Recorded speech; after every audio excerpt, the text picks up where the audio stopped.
Welcome back once again to Season 4 of the podcast. I'm your host, Amanda Blackwood. As many of you know, I wrote my autobiography as a survivor of human trafficking. It's called Custom Justice. But if you didn't know, you do now. Keeping in line with that, this entire season and last season has been focused on interviewing people who did or plan to write about their own experiences as trauma survivors and how they overcame the past. And as much as we all hate commercials, they are a necessary evil these days. This is what keeps the show on the air. You can also show your support by purchasing one of my mini books or donating through PayPal or leaving a review on whatever platform you listen to this podcast on. You can find the links for the books or donation options in the podcast description. As always, a portion of the proceeds go to local organizations that help fight human trafficking. Welcome back to the podcast. As always, I'm your host, Amanda Blackwood. I have with me an incredible human being who has come through so much adversity and just the dark side of life. And now he's come out with his own book and his story of his journey. I love the quote that he sent about it's spilt milk under burnt bridges. It's an incredible journey, and I am excited to have Martin O'Toole with me today. Martin, welcome to the episode. Hi, Amanda. Thanks for having me. I love how you accidentally said the dark side of the light there. Yes. Very pertinent. Well, it does make sense. I mean, it was a mistake to say that, but at the same time, it really wasn't, because that's, I think, where we've all come from. That's what this podcast is all about. We've all come through these dark places, and now we're on the other side. We're in the light now, but one cannot exist without the other in so many ways. Exactly that. Yeah, very apt. Yeah. Well, thank you for having me. I'm very happy to be here. Yeah, absolutely. Tell us a little bit about where are you from? Well, I'm originally from Yorkshire in the United Kingdom, in the country of England, and I've been around a bit. I'm 47 now. Spent a few years living in Switzerland, and in recent years, I left England I was in London for 4 years, and then after my introduction to the ayahuasca plant medicine, made some significant changes to my life in early 2019 and moved to Bali. So I live on the Indonesian island of Bali now. Wow. I that's one of the places that is definitely on my bucket list. I'd love to get there someday. That's Beautiful pretty cool. What kind of trauma did you have to overcome to be able to get to where you are in life now? What happened? Well, that's a good question. Well, I suppose combination of trauma. I'd have to go way back to the beginning. Little did I realize I grew up with an alcoholic mum, and so my whole childhood and home life was fairly chaotic, as is the way when living with an alcoholic parent. And so there was a lot of crashing and smashing and banging and abuse, negligence, and seeing things that children shouldn't see, hearing things that children shouldn't hear. And as a result, I was traumatized probably on quite a regular basis.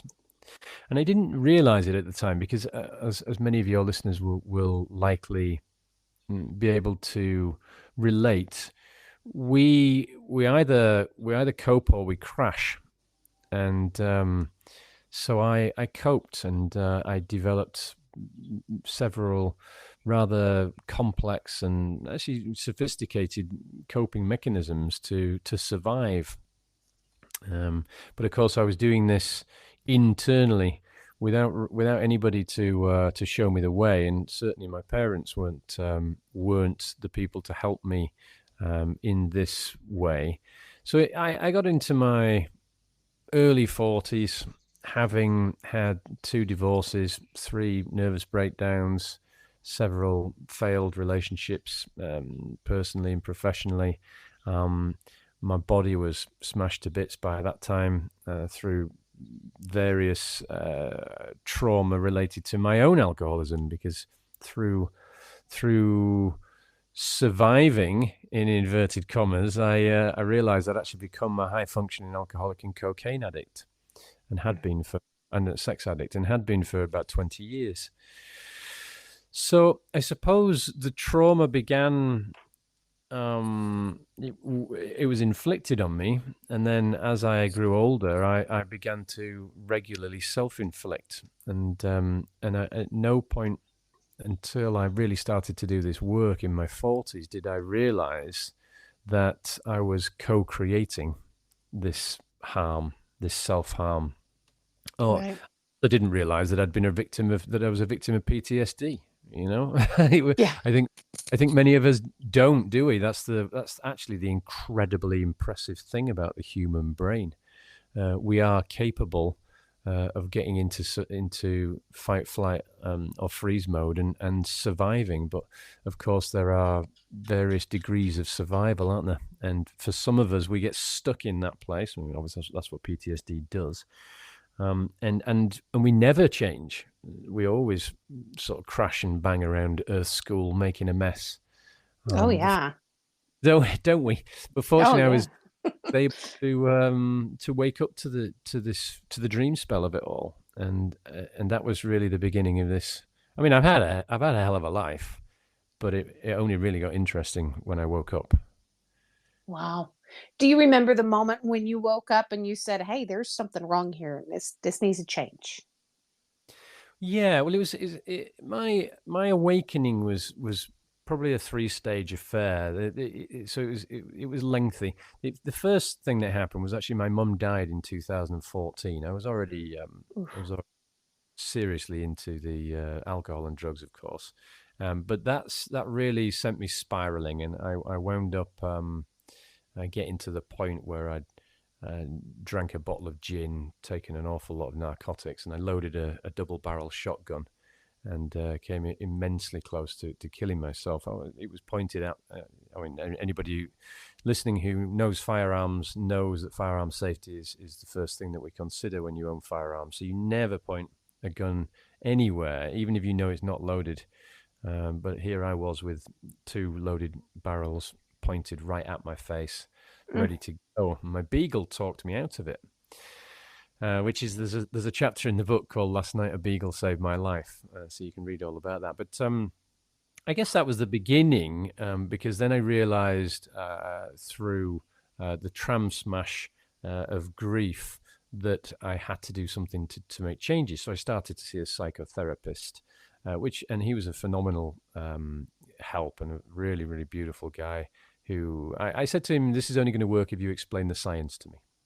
Oh, So we started this pragmatic therapy arrangement, which was actually incredibly good for me. Instead of just sitting there and constantly just listening to me to listen to me moan, I would say, "Look, I've been thinking, doing, or feeling this week." And we would get into the science of it, and ultimately, very quickly, was able to link that back to my childhood trauma. And so then we started to work on ways, basically awareness techniques, I suppose. So that was the beginning of it. But then I suppose then the next the real big kicker was ayahuasca. So in early 2019, I was up in the Atlas Mountains in Morocco and introduced to ayahuasca plant medicine, and San Pedro Huachuma, which is mescaline. And I did a few days of working with those medicines. They say you're not supposed to make any major life-changing decisions for at least 3 months after that. So 3 days later, I was in my boardroom in my creative agency in London, and I said, "Sorry, guys, I can't do this anymore. I've had some realizations over the weekend." in Initially, one 3 days. of Did that so scare the crap out of you? yeah, it did. Yeah, it was terrifying, but it also put me instantly at peace. I realized that I was in the midst of my third nervous breakdown, that I was extremely depressed and very unhappy. And through the work that I've been doing with the medicine over those days, I saw so much of myself, so much of my trauma, so much of my pain, and so much of the facets of me that I'd always refused to see. So being faced with the reality of me, and done in quite a loving way, because that's what that medicine does. It's not a case of, hey, you're an asshole, good luck with that. That's not how those journeys work. Right. I was really excited to move forward with this realization, and so I did. And I gave away, sold everything I owned, and with 2 bags and a Beagle, I went to Bali, and I spent actually the first year in Bali not doing any work but the work. So I was very fortunate just to be able to go inward. You know, the 13th century Sufi mystic and poet Rumi once said, "Maybe you are searching among the branches for what only appears in the roots." A beautiful, Wow. beautiful piece of advice for someone who has been in the pursuit of unhappiness Yeah. for the majority of his life, and searching for so-called happiness in stuff and people and things and experiences, rather than ever turning any of that work to introspection. And So yeah, kind you of. mentioned you were on the verge of your third nervous breakdown. From what I've understood of the journey that people go through before they have a nervous breakdown, a lot of this is severe burnout from work, and a lot of the severe burnout from work is caused by an avoidance to having to deal with anything from your own past, anything traumatic. Was that kind of your journey? Yeah, 100%. Yeah. With hindsight, I used work just the same way I used alcohol, drugs, sex, pornography, any form of distraction. And ultimately, this is why we have the term workaholic. But I don't believe that we truly understand the nature of that. Ultimately, any of these distractions are fundamentally symptoms of something else.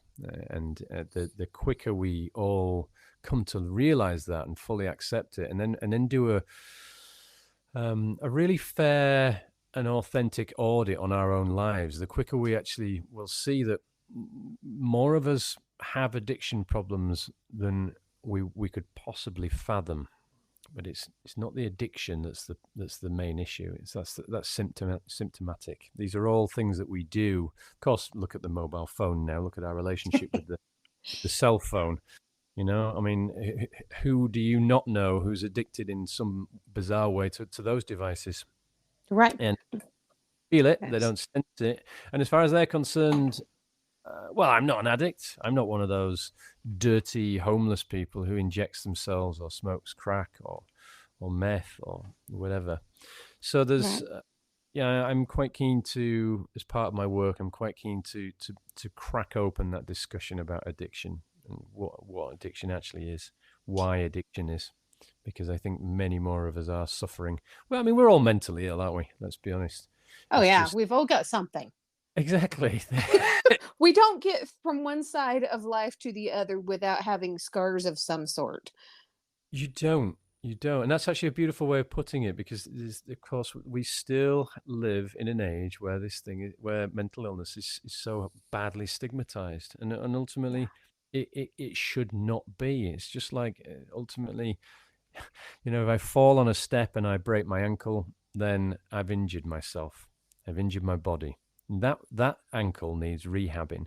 So just as getting around Earth School physically creates injuries, well, of course, getting around Earth School results in many, many, many psychological and emotional injuries. But we seem to discount them, or we refuse, we deny them, don't we? Right. Right. We don't want to acknowledge them because that means that we're showing some sort of weakness. But we all have these weaknesses. We all have these moments where we can't rely on just ourselves alone. We need something more, someone more to be able to get us through, whether Absolutely that's that. therapy or if that's God or if that's a different belief system. We need something to get us Yeah. through.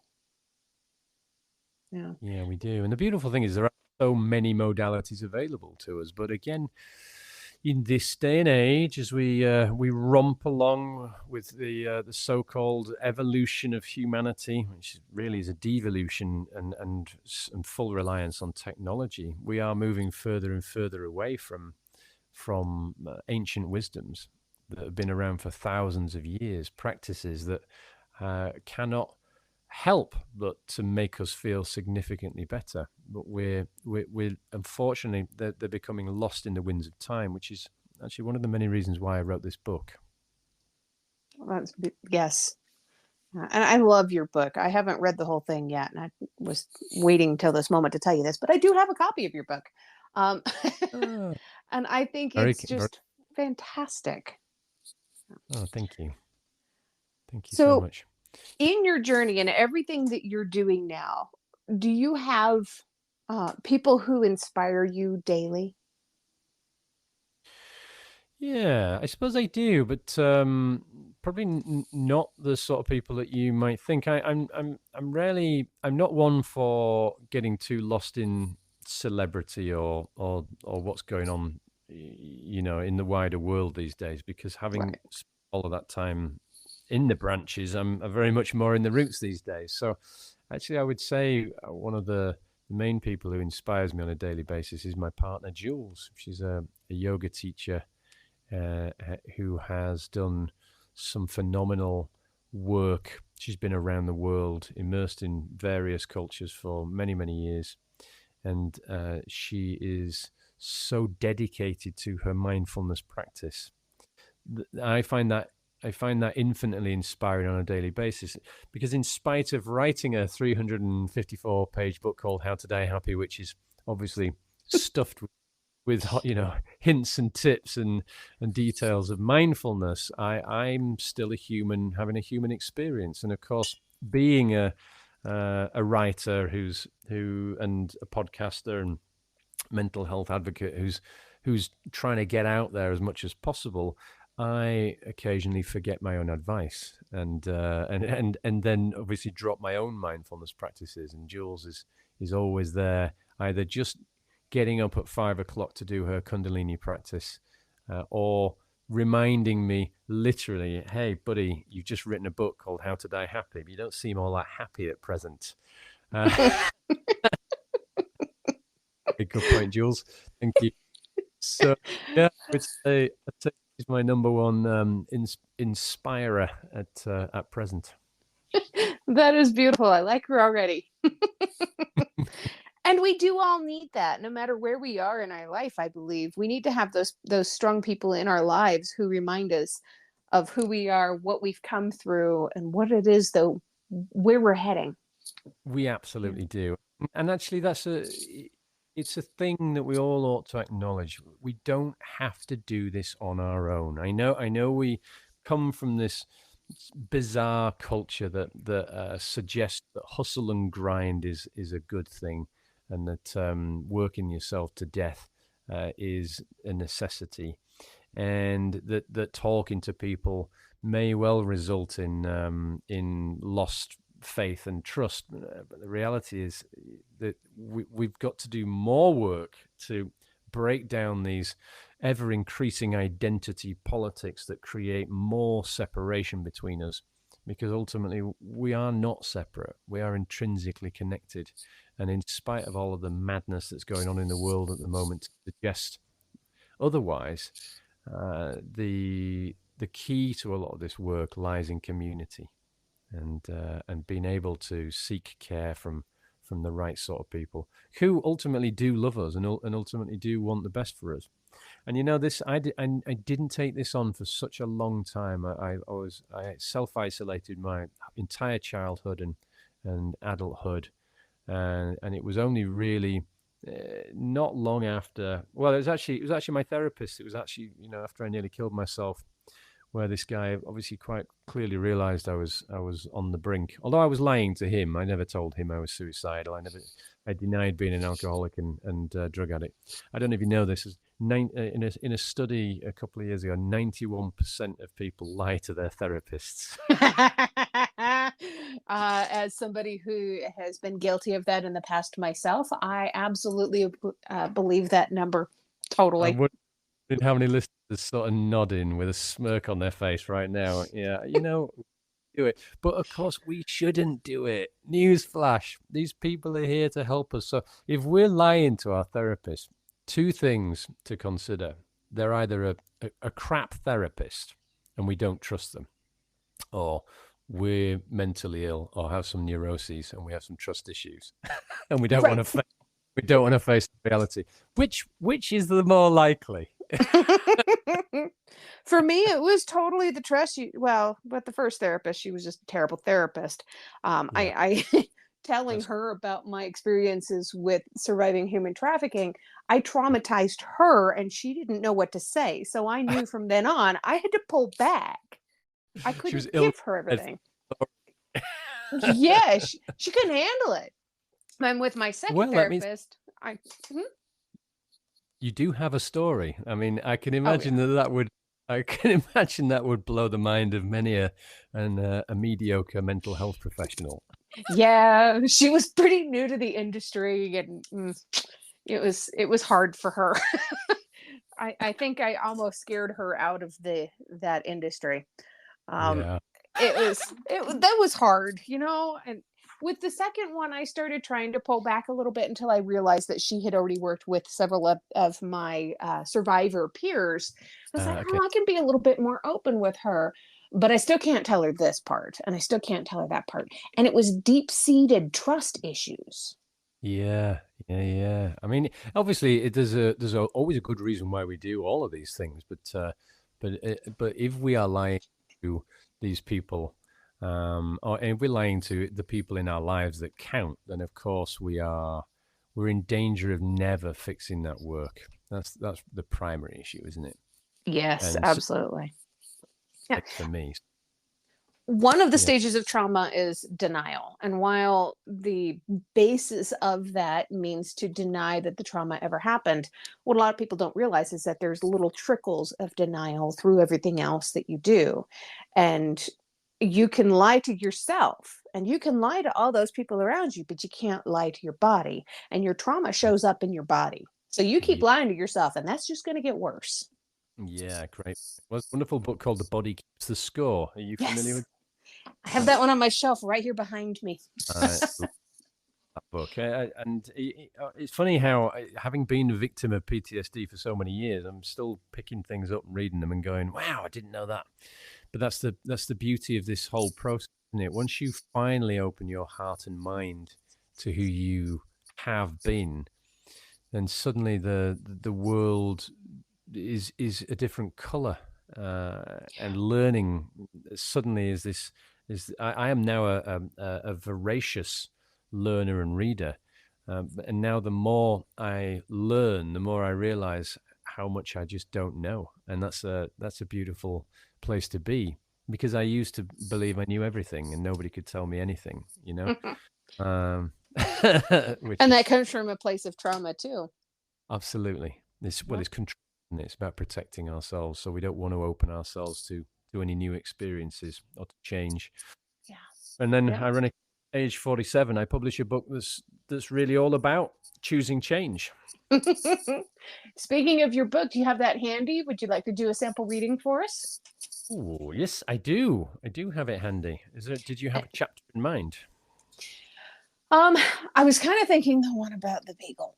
Uh, but before you get into that, can you tell us a little bit about this cover? We were talking a little bit before we started recording. I love the cover of this book. I can sit here and hold it in my hand, but it just speaks. I love this cover. Thank you. Well, yes, it was an evolutionary process. I used to own creative agencies. So I'm a creative guy, of 25 years in the marketing industry. But I have a wonderful colleague and friend called Josh Kimnell, who's in London, and he worked with me in my last agency, and he's my go-to guy to bring my ideas to life. So yeah, I already knew I wanted to call it How to Die Happy. I have a podcast called How to Die Happy, but we started out with this sort of handwritten font. So the title of the book, the How to Die Happy, that's his handwriting actually, and so it's very unique. You can't have that font. specific to the book. And we started out with this idea of lessons and a hill, because I don't like to think of lessons as linear. I think they're spiral. And so the original idea had this hill with the sun on the top of it, with this spiral sort of pathway. But it was such a bulbous shaped hill that I said, you know what? Actually, if you like raise that up onto the cover, and then we drew the rest of a human head, then that could be the top of an enlightened head. And then I started thinking about the Buddha and visuals of the Buddha, the nice sweeping eyebrows and the eyes closed. So we ended up with this really simplistic line drawing of an enlightened human head with this funny little spiral hill on the top. Yeah, so I suppose it's supposed to signify enlightenment, but also stillness, peace, and the spiral aspect of lessons. Okay, well, yeah, I'll read this chapter then. So this is called "Last Night a Beagle Saved My Life." Grief is just love with no place to go. Jamie Anderson. I found Macy at what I learned to be a puppy farm in an anonymous sea of grey houses amidst the urban sprawl of northwest England's Greater Manchester. It was early in 2013 when I visited the young Kempt house. I remember entering the lounge with trepidation, realising the so-called breeder had been far from honest. 8 or 9 puppies were in the corner of the room, all huddled around the side of a cruddy cream sofa, long past its sit-by date. Seemingly spoilt for choice as the super-cute, welcoming wave of tricolour and lemon beagle pups all scarpered towards me, one of them stood out, the runt. As the others bullishly rushed to the front of the pack to be the first to greet me, the little one held. Sorry, I can't read my own writing. Let me just adjust my glasses. It was almost as sorry. Start again. As the others bullishly rushed to the front of the pack to be the first to greet me, the little one shyly held back, staring inquiringly. It was almost as if she already knew me. As she tentatively shuffled my way, I did the same, cautiously parting the sea of eager fluff muffins and providing nonchalant head pats to the others until Macy and I stood toe to toe. The moment I picked her up and brought her face close to mine, feeling the tiny, cold, wet, black button nose touch my own, I knew that this pot-bellied pup and I would be friends for life. And so, regardless of the lacking paperwork, I handed over a wad of cash and exited gladly, the squeaking fur balls safe and sound in my arms. For 6.5 years she was by my side. My play pal, sofa-sharing, hug buddy, and pub-visiting partner in crime stuck with me through some of the darkest years of my colourful life. What a pair we were. Free of even a whiff of anger or irritation, Macy O'Toole was a friend to all.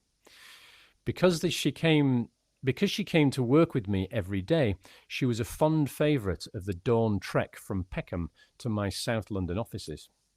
Brightening the early mornings of the downtrodden daily commuters, Macy trotted carefree across London Bridge train station, keen to arrive at work to check in with her pack, my fantastic Fists of Fury team.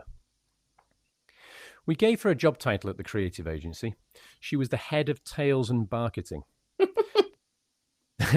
The daft mutt even starred in YouTube videos, which we dubbed Macy's Pause for Thought. Often, my ex-girlfriend and I would proudly declare, "Everybody loves Macy." We even had a song for it. When Baguette Nose and I arrived in Bali in 2019, my little friend, who would swim fanatically in the River Thames, had the gleeful epiphany that the Bali Sea was now in her back garden. She quickly became famous and beloved by the many faces along the beach. Locals, tourists, fishermen, and hospitality workers waved and greeted her on our daily walks. She would cause people to laugh out loud as she wandered up and down the beach with sticks so ludicrously oversized that pedestrians would dive from the path to avoid a shin battering. Part beagle, part dolphin, my marginally mad mutt would unsubtly and relentlessly encourage people to throw sticks in the ocean for her, just so she could rescue them repeatedly. Her passion for the sea often made me wonder whether she'd been a sentient sea creature in a past life. In the last chapter, I began describing how close I came to killing myself. As many of you know, when one is gripped by the insurmountable wall of depression, it's common to lose all sense of rational thought. And as the mania and crushing weight becomes unbearable, it's easy to conclude that you're doing everyone a favour by ending your life. Alas, with a bottle of gin and various narcotics inside me, I'd also conceived this a sensible option. So there I was on the sofa in the dark with 2 cartridges in my double-barreled gun, safety off, and the scary end of the bang stick pointed in the wrong direction. I surmised I would feel nothing, and if it did hurt, I deserved it. Besides, it would be worth it to erase the incessant vortex of guilt, worry, and shame swirling in my head. I swayed due to being so pissed and heavy with sadness. As I tried to settle with the gun pointed squarely at my forehead, darkness and silence crept around me like an insidious influence. And suddenly hinges creaked, letting light in as the door slowly and slightly opened. My furry friend ambled in. Macy had watched me skulk off into the lounge with a bottle and a gun, had heard me sobbing, mumbling, and spitting obscenities apparently at no one. Clearly disapproving of my plan, she walked in, plunked herself next to the gun, and looked up at me. I don't know whether it was a don't do it look or what's for dinner. Perhaps it was both. Either way, when I looked down at that little sandwich nose, I immediately moved the gun from my face, broke the barrel, unloaded, and placed it down. Safety first, I whispered to her, nervously chuckling through snot and tears. So like that, my course was changed by the unconditional love of a beagle. If she hadn't been there, perhaps I wouldn't be here, and you wouldn't be reading this. Macy saved my life, it's as simple as that. Losing her 4 years later highlighted my penchant for suffering once again. However, it was also, ironically, a powerful lesson in grasping the universal concept of impermanence. In June 2019, just 2 months since we'd traversed the planet to start a new life in Bali, my little sandwich-nosed compadre went missing from our garden on the beach. I launched and maintained an island-wide search for her, gaining national coverage and even making several appearances on Bali TV's evening news. Despite a hefty reward and so much unfathomable loving kindness from people all over the island and friends and strangers worldwide, Macy didn't come home. As the days went by with no news, an old pal, Dan, a Buddhist, contacted me from England suggesting I might wish to prepare for a grave lesson in impermanence, anicca. I remember internally questioning whether I had already accepted the worst or perhaps the thought was entirely inconceivable. Nevertheless, I reluctantly took heed of his words and, for the first time, began entertaining the idea of what life would be like without ever seeing Macy again, never having said goodbye. Having never said goodbye. Weeks went by without a word or sign. Then in August, my friend Teray introduced me to Angela, a respected and compassionate animal communicator in South Africa. Animal communicator. I had no idea such a profession existed, but a little research told me they're a widespread phenomenon, as surprising as that may be. Out of options and open to anything, I contacted Angela. I gave her the bare minimum of information, some photos, the dog's name, and where she was last seen. I asked if she might help me find Macy's location. 2 days later, I received the following message. Dear Martin, I have picked up that Macy has crossed over the Rainbow Bridge. I am sorry to tell you that your Anum Cara, soul friend, is not here anymore. Not in the physical sense. I am deeply sorry for your loss of this friend and soulmate, though she does wish to talk to you. I was skeptical yet curious to hear more and requested as much. A few days later, I received another message. From Macy, I am grateful to speak, to let Martin know what my story is, that I miss him and am grateful for the friendship and love he gave me. We have travelled a long journey together. We have an opportunity to shine our souls in unison, once again, to extend ourselves into a new future. On the day I left him, I woke up tired, a deep tiredness in my heart. The tiredness became a stress, and the heat of the day seemed to make it worse, so I walked to find deep shade. I needed the cold earth against my body. She says that you are not to feel guilt, you are not to feel despair. You are an incredible human who cared for her and put her needs as equal to your own. Your service and love are so gratefully received. She says that you needed the release of loyalties to an old life, that you needed a clean break, a reset of sorts. She merely facilitated the shift and took the ends to be tied off on the other side. She has created an opportunity for nothing to pull you backwards out of alignment with this new life you are creating. Angela added, also, know that while you might experience her body as gone, her spirit is an intrinsic part of your life purpose. To honor yourself completely with compassion and forgiveness opens new avenues for your souls to work on the earth together again. She says that you can let go of sadness. She can only come back when you look for love inside. I received this bittersweet note at the end of a long trip across Bali. My dead dog's WhatsApp message filled me with a joy and broke me in two simultaneously. I didn't want to believe it, yet the details and depth were so uncanny, especially coming from a complete stranger who knew nothing of mine and Macy's lives together. A WhatsApp message from my dead dog. That night, my sleep was busy with dreams. I was with Macy again. She was curled up in a diamond-shaped space between my crossed legs, as she always had in the past as I meditated. We were happy. We were love. Angela's message also mentioned the location where Macy died. She identified an area close to my house where I'd find a bamboo bridge in the deep shade of the trees. The following day, my friend Richie, his kids and dog, Macy's friend Rascal, helped me search for her. As we trudged through the constant mesh of knee-deep green, I wondered how far her tired heart might have taken her before she succumbed to the overwhelming pressure, eventually seeking solace in the deep shade. The sun blazed that day. My t-shirt stuck to me with a mix of dirt and sweat, and despite its strength, the sea breeze could not alleviate. Whenever I found a cool spot under a densely covered tree and parted the branches and tangled creeping vines, I fully expected to see my little buddy, dust-covered and curled up, her eyes closed and her sandwiched nose resting on her front paws, finally at peace. But despite uncovering the ruins of a bamboo bridge hidden in those trees, I did not find her. She'd been missing for months after all, and so after many weeks I reluctantly gave up the search. Macy never came home, but I picture her at peace every once in a while, resting in the deep shade, becoming part of the earth once more.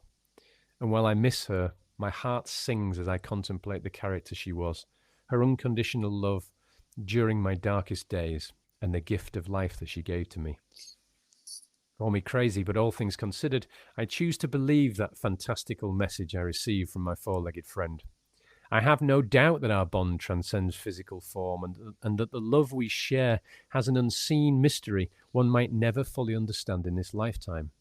A type of energy, if you like. We all share it. I like to think we'll meet one day again, or perhaps another moment in no space and no time. I choose to believe that my little mate knows my feelings and also knows I am happy for her to be free from her canine form and grateful for saving my life. Jamie Anderson once wrote, "Grief, I've learned, is really just love.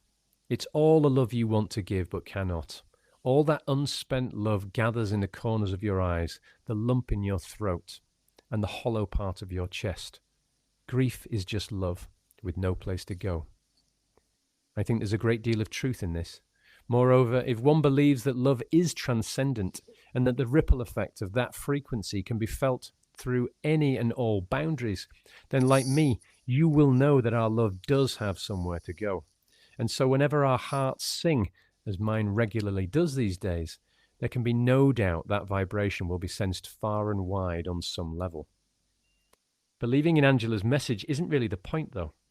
My lesson was likely, as my Buddhist friend forewarned, to accept the loss simply as another event in my life, to receive further proof of a universal law that nothing in life is permanent. A test inviting me to choose to suffer or suffer not. Thus, this lesson in impermanence was delivered, eventually welcomed, and learned at a curiously timed juncture of my life's journey. an opportunity to see the good in the situation instead of being consumed by the bad. Had this happened to me a year earlier, it would have been a different story. My previously woeful and self sabotaging mind would have leaned into suffering as I unconsciously focused on the negative, willfully adopting the role of victim.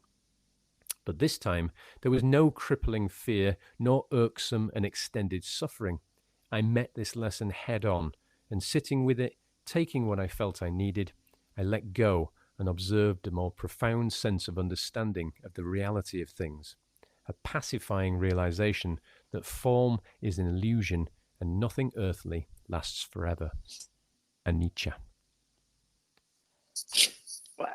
I gotta say, this is the first time I've cried quite this hard on my own podcast, Martin. This is amazing. I think I think there are a lot of people out there that can really identify with having that special animal in your life that you get through everything with. Yeah. And then when you lose them, it's just soul crushing. It's a real process, isn't it? I apologize Yeah. for everyone. No, it's a good thing to feel. It is absolutely a good thing to feel. And Yeah. the fact that we can still feel this means that we still love them. And that's so beautiful too. There is beauty in the pain. There is, and we just have to look, don't we? That's the difference between consciousness and ego. And when I say ego, I don't mean that in a negative sense. I just mean the brain, the mind, the dense layer cake of complexity, the mental complexity that we just need to try to set aside and allow consciousness just to expand into that. And yeah, just remember all things are impermanent, which really is the core message of the book. Yeah, Well, I'm sorry that's to make you beautiful. cry on your own podcast. No, you're good. You're good. It was beautifully written. Very, very well done. And Thank- that's actually why I wanted you to read this one. And I know that occasionally I'll have a guest on my show that, they're not comfortable with reading their own book and they would rather send me a chapter or so and have me uh, read it for them. And I do that. And I'm really, really glad I didn't do that this time. I wouldn't have made it. a while before I could read that all out loud. Because that particular story derives from a blog I wrote, which I think I published on Elephant Journal a couple of years back, which when I was still pretty raw from the whole thing. This is a rewritten version of it, but yeah, I would really struggle, especially reading the WhatsApp, the message from the dog. I would just blubber every time. Yeah. Yeah, absolutely. How long has Macy been gone now? Wow, that would have been 2000 and I got it in 2009, Yeah. 2018. So actually, it'd be the anniversary in a month. So Oof. yeah, bless her. I have two new dogs now. I've got two sisters, Ati and Muda. We rescued them, two little pups that we rescued from some monkeys up in the jungle. That Apparently, sounds like another they were story. yeah, they were apparently going to be monkey fodder had they not been rescued. So yeah, so I've let that energy back into my life, and I have to say it's most welcome. They are. I like to refer to dogs as angels in fur coats. I don't know if you can relate, but I think cats are the Oh, same. yeah. I grew up with dogs basically my entire life for many, many years. And only Yeah. in, gosh, what was it, 2008 now, I guess, I got my first cat. And he and I Mm, went through so much together. And he was such a wonderful little guy. And I still miss him so much. But yeah. he was my Macy. You Yeah. know, Yeah. They just he, know, don't they? yeah, No, they yeah. do. They absorb um, that the sadness, and they're just so patient. They really are wonderful examples of unconditional love. Yeah, they're fantastic. Yeah, and that's always kind of one of my go-tos whenever somebody's like, "Oh, I don't really have any friends. I need to start working on building friendships." Get a pet. Get a cat or a dog. Get Start with some kind of an animal that you can start with there. Build that trust and that relationship with them, and that will start to kind of slowly uh, transition over into your human relationships too. It's amazing how Yeah. therapeutic they Yeah, can be.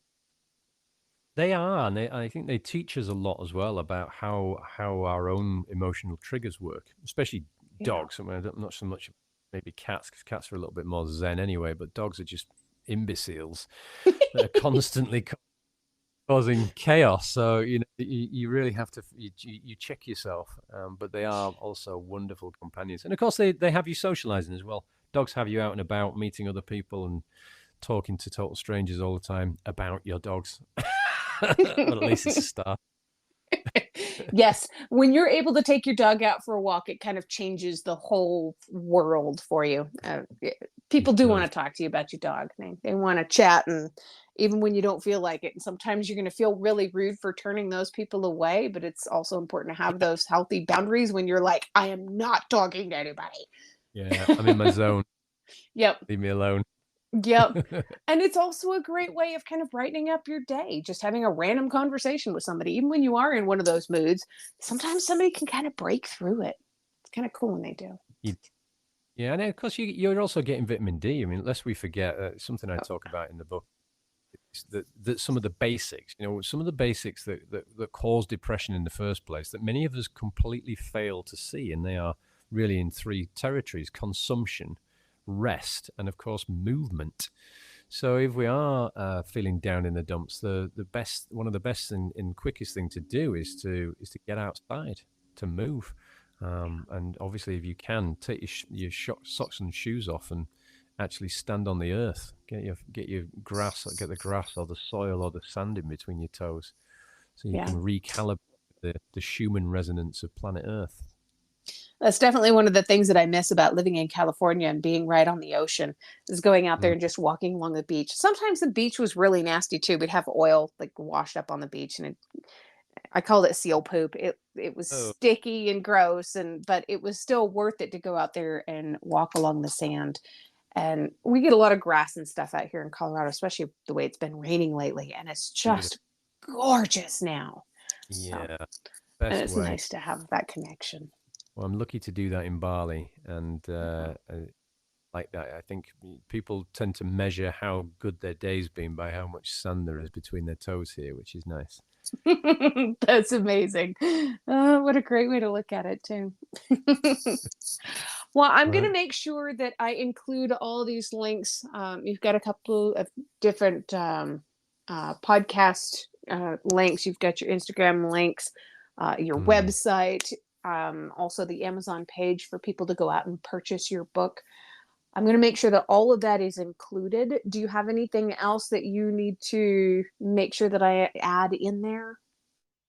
Thank you, Amanda. No, I don't think so. I think if you Okay. include all of people know where they can find me, and I have a newsletter that I'm advised by my marketing advisor to produce twice a month, but quite clearly I'm failing at that. So it's it's it's a monthly newsletter at the moment. But if you enjoyed what I just read, then obviously the newsletter includes an article or two once a month or twice a month if I can do it. So yeah, feel free to subscribe to the newsletter. You can do that via the website, my book website, howtodayhappybook.com. Awesome. And one That's last it. question before I let you go. We'll end this on a high note. What is one thing that you love about yourself that's not related to your physical appearance?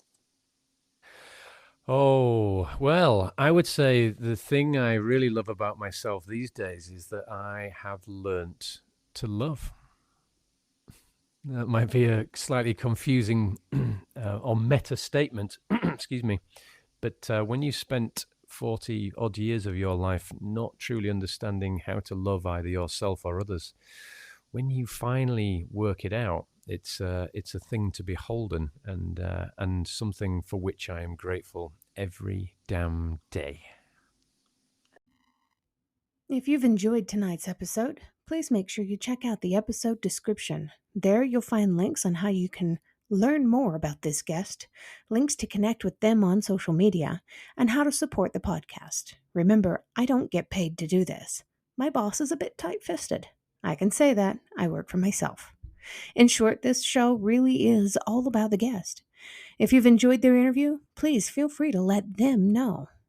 You can also tune in to my other podcast, Growth from Darkness, which is co-hosted by a lovely lady from Australia. We talk about what trauma responses are and healthy ways to move beyond the past. For more information, just go to growthfromdarkness.com. You can also follow us on Facebook at facebook.com/growthfromdarkness.